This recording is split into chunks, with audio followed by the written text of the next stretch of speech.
So find 5 reasons that empower you. Why is it that you deserve your goal? What are the 5 reasons that you won't give up when life catches you on the blind side? When the messenger of misery visits you, what are you going to do? What will keep you in the game when life knocks you to the canvas?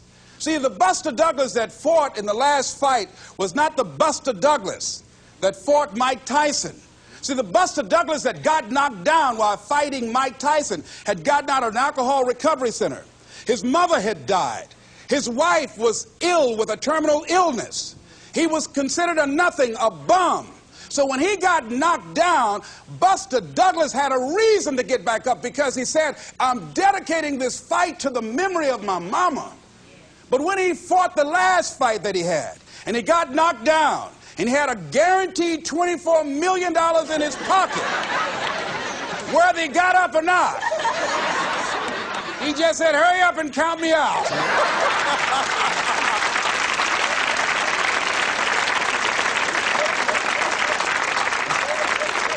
And I don't blame him. Why get hurt? He said, no, why'd you leave so soon? Somebody's about to get hurt, me. So you got to have some reasons that when life knocks you down, and it's going to. Hello, it's going to knock you down. When people disappoint you, and that's going to happen. When they betray you, and that's going to happen. When they lie to you, and that's going to happen. When they say, oh, you can count on me, and they won't show up, and that's going to happen. When you want to throw in the towel and give up yourself, and that's going to happen. When life collapses on you and catch you on the blind side, and drop you to your knees and start choking you. You got a dream? No, I ain't got no dream. And that's going to happen. What reason can you remember that you can call on, that you can reach on, that can make you get back up? Find that reason. Because when life had knocked me down, I said, life, I'm doing this because I want to make my mama proud of me. I'm doing this because I want my children to have a better life than what I had. I'm doing this because all my life I've been told I'd be a loser, that I wouldn't make it. All my life I heard people say, maybe take them back to the welfare department. I'm doing this to make them a lie. I believe like Frank Sinatra, he said, the best revenge in life is massive success. I'm doing this so I can become massively successful. And with that kind of courage, with that kind of affirmation and reason to empower me, I got a saying that when life knocks you down, try and land on your back, because if you can look up, you can get up. All right?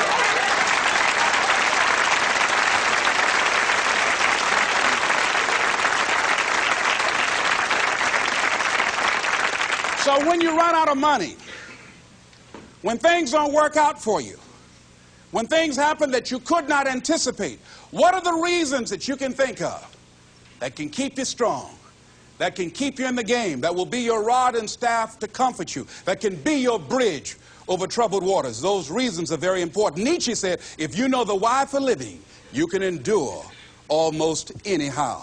So find out the reasons that you do what you do. Find out the reasons that will make you strong, that will make you walk by faith and not by sight, that will make you pursue your dream when everybody is against you or don't believe in you no more.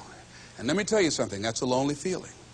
It's a lonely feeling, particularly people that you're doing it for, or people that stand to benefit the most, or people who should be the #1 members in the encouragement club, but they end up saying, you can't do it, and they become members of the discouragement club. Oh, it hurts very badly. I know what that's like. Have people that you love close to you that look at you with that look and say, why don't you try something else? Why don't you give up? I say, but this is my life. I have got to do this. Les, you had a good job at Sears. That man like you. Mama, I can't go back to Sears. I got to be my own boss. I can't do that. I mean, you know, it's ladies and gentlemen, you know, when you work on a job that's dead end, you can see the ceiling already. It's like going in the middle of a movie. And after you've seen the movie, sitting back through that over again, there's something missing. You know the hero's not going to die. You know what the outcome is already. And so that's why a lot of people, a lady was telling me, she said when she went to work, it felt like a refrigerator fell on her shoulder as soon as she stepped in. Because she knew she'd gone as far as she could go. See, they're paying her just enough to keep her from quitting, and she's worked just hard enough just to keep from getting fired. How many of you know people like that? Raise your hand. The ones of you didn't raise your hand, you the one. I'll just tease it, all right? Here's something else. Make a commitment to be happy. See, You know, I have you laughing a lot. See, life is too short going through it looking homely, tired, and ugly. Sometimes we take life too seriously. Oh, no. Make a commitment to be happy. Find little things just to get tickled about. And laugh. Find ways to be happy in the moment. A lot of people say, well, I'll be happy when I pay off all my bills. No, no, no. I'll be happy when I get my divorce. Oh, no, no, no. I'll be happy with the children gone. Oh, no, no. You want to be happy now. See, there are no guarantees. No one say you're going to be here 2, 3, or 4 years from now.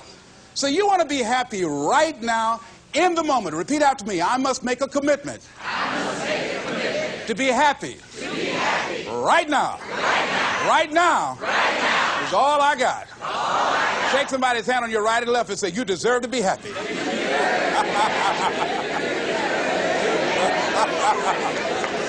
Make a commitment to be happy, because life now has new meaning for you. Just enjoying the sunset, or just looking at life, or looking at nature, going for a walk. It's the little things in life that counts. Here's something else that you want to begin to do in order to make this your decade.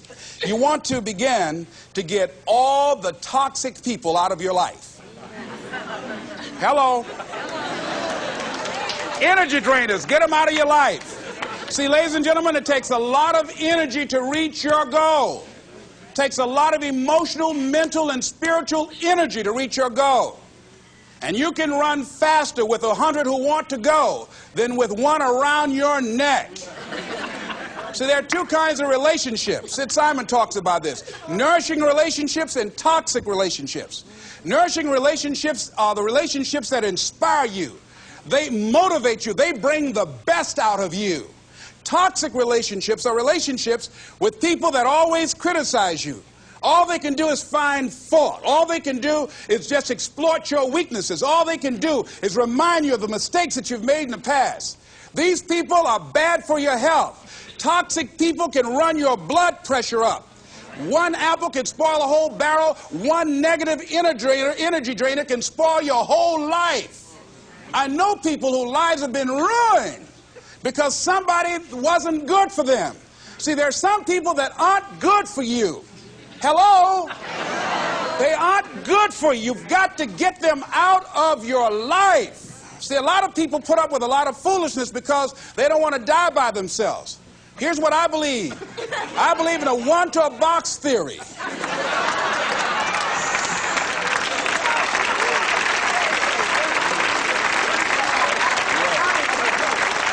Ask this question of yourself. Make a list of who you communicate with most and ask yourself the question, what kind of person am I becoming because of this relationship?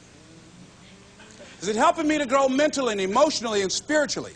Am I becoming a better person because of this relationship? Do they bring out the best in me? Do they inspire me? Do they encourage me to develop my greatness? Do they make me stretch? So you got to look at the people in your life and find out, what kind of person are you becoming because of that relationship? My mother used to say, birds of a feather flock together. You run around with losers, you will end up a loser.